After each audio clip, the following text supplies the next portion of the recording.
Well, welcome back everybody. My name's Andrew and you're watching the Kelly's Country Life. So a very common question I have been getting here lately while I'm doing the house build is, why am I making two cuts through a piece of wood? A lot of people will see me bring my saw down, make a shallow cut, and then come back and make a deeper cut. There is two reasons for that, really one reason. The first reason is sometimes I'll do a shallow cut to make for sure that I'm on the line, that I've drawn nice and square. But the main reason I've been doing that is my blade is worn out and dull. This is the original blade that came with this saw, and I've had it for a couple of years. And now that I have made hundreds upon hundreds of cuts in this house, it's wore out. So I make a light first cut and then a deep second cut to keep from loading the saw up, because I can tell that it's rough. I mean, the blade is absolutely worn out. So the good thing about living in the country out here is no cities, no noise, nothing around. The bad thing about living in the country out here is no cities, nothing around. So I can't just run to the town anytime I need something. I'll just would waste too much time. And I'll admit, the last trip or two, I forgot to buy a saw blade. So I finally went to town the other day. They did not have the Diablo blade that I was really dead set that I wanted. They were sold out. But they did have one of these DeWalt 2-packs. And the price was really, really good to the point it worried me. I went up and talked with the guys at the counter, and they do a lot of business with local construction workers. I said, has there been any complaints on these 2-packs, and anybody bring them back or just complain about them? They said absolutely not. They haven't heard of one single complaint. So I figured I would try them. I've had really good luck with DeWalt cut-off blades and other types of things. I think DeWalt makes excellent accessories. So I've got a 32 tooth blade, which is good, quick, rough cutting. I think it'll be quicker than this blade. Definitely, this should be sharp. And then I've got a 60 tooth blade in there as well. Once we get into molding and vinyl plank flooring, things like that, I'll put that blade on. So now I've got two blades. So I'm going to change this out real quick, and we're going to see if I can cut without making that double shallow cut through some of this harder wood.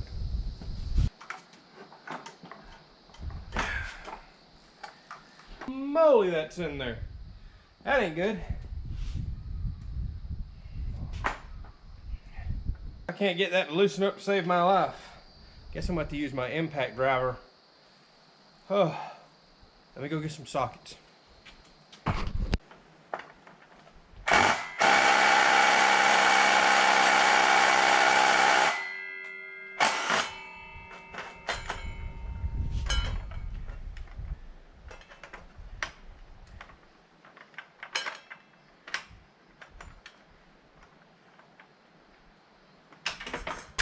Holy moly, that was tough to get out. And yes, I know the threads are exact opposite on these. Still, I had to get my impact to break it loose. All right, let's see if this cuts any better.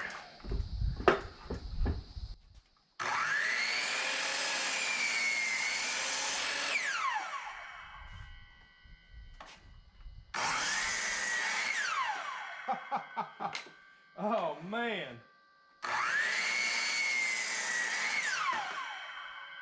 Wow. I did not realize how dull my other blade was. That cuts like butter. Relatively clean cut for a 32 tooth blade too. Wow, that was a mouthful. 32 tooth blade too. Huh. All right, so if you watched the last episode, we went ahead and snapped chalk lines at 48 inches, 96 inches, and all the way up to 12 foot. It'll just be a small section there.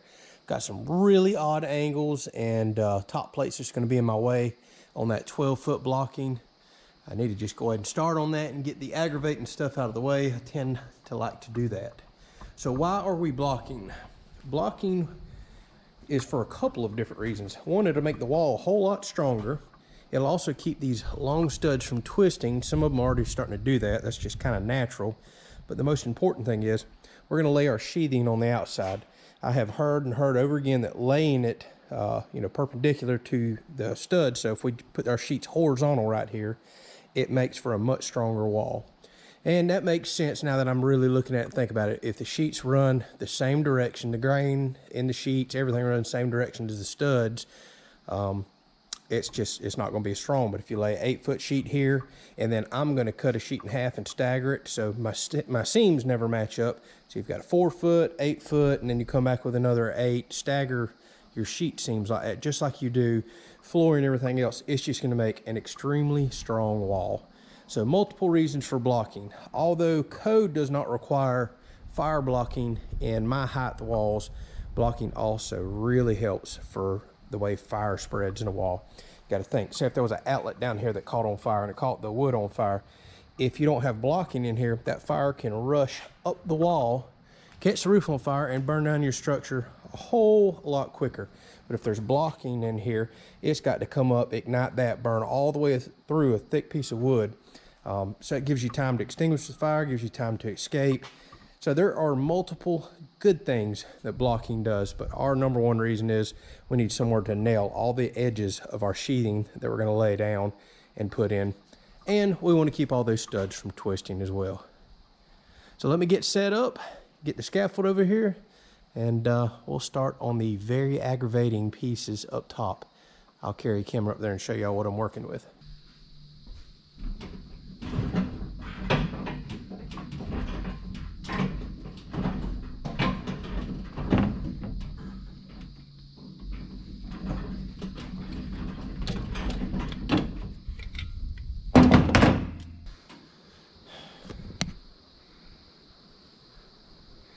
You always got to do the customary, is there any new wasp nests today look, because I'm starting to see several pop up in the building. That's going to be a constant problem until I close everything in. And I do not want to get stung and have to bail off 12 foot down. Alright, so here is the 12-foot chalk line that I snapped. So as far as right here, very standard. Get your measurement, 2 flat cuts on either side, you're done. Well, once you get on the end, you start working where this line goes into a bracket with arches and all kinds of other stuff in the way. So technically I'm going to have to notch that piece to fit in between these brackets. So that's one issue. Then you get over here to where it kind of shoots across. Now I've got to cut a very steep angle on a piece and have a nice flat piece here so I can nail up in there. I've also got to watch bolts and things like that. And I have to notch out on this side. So this is going to be the most aggravating piece there is. And I'll have to do this on both ends. So let's start grabbing some measurements. Oh yeah, now because we have the trapezoid windows, we're going to have to do it right there as well. So, this is not looking fun.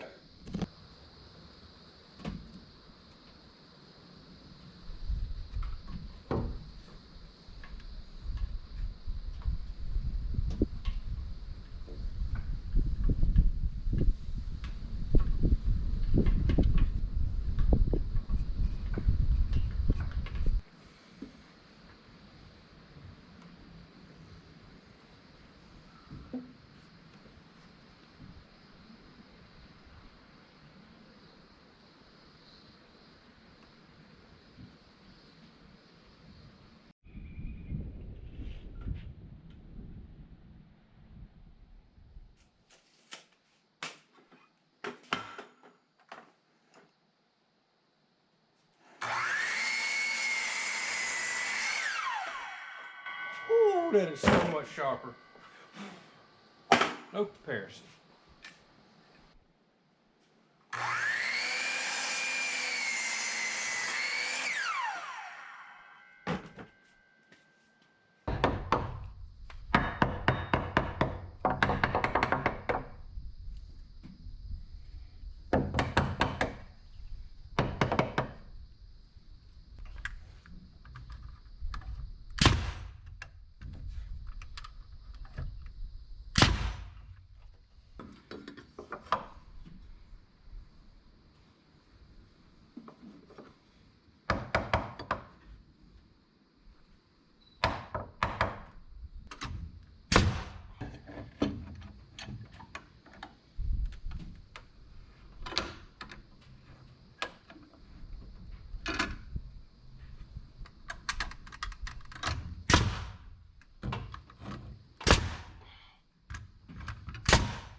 Well, as y'all can tell, it spilled over into next day for me to finish this up.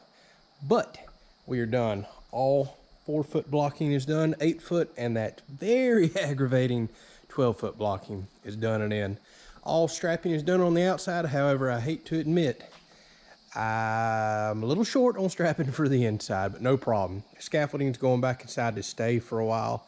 And once I put 2 rungs of it back together, I'll jump up there and finish the last couple straps that somehow I did not purchase the other day. But no big deal at all. So exciting. So glad to get this behind us, because the next episode you're going to watch, we're going to start the interior walls. I am really looking forward to that. Really looking forward to it. Well, thank you for watching. Hopefully you enjoyed this. Like I said, interior walls are coming. I'm excited about that. There's something completely new for the channel, completely new for me, different. And I'm kind of really looking forward to getting the attic up and obviously drying the whole house in. But I know it's going to take interior walls to get to that point. And it's going to be nice, just a really nice visual once those walls are up. We'll kind of give y'all another tour then. Then you can see where the rooms are, you know, the pantry, the closet, everything. And I just think it's really going to give a good layout to the house that we can walk y'all through. So thank y'all so much for watching. We'll catch you on the next video.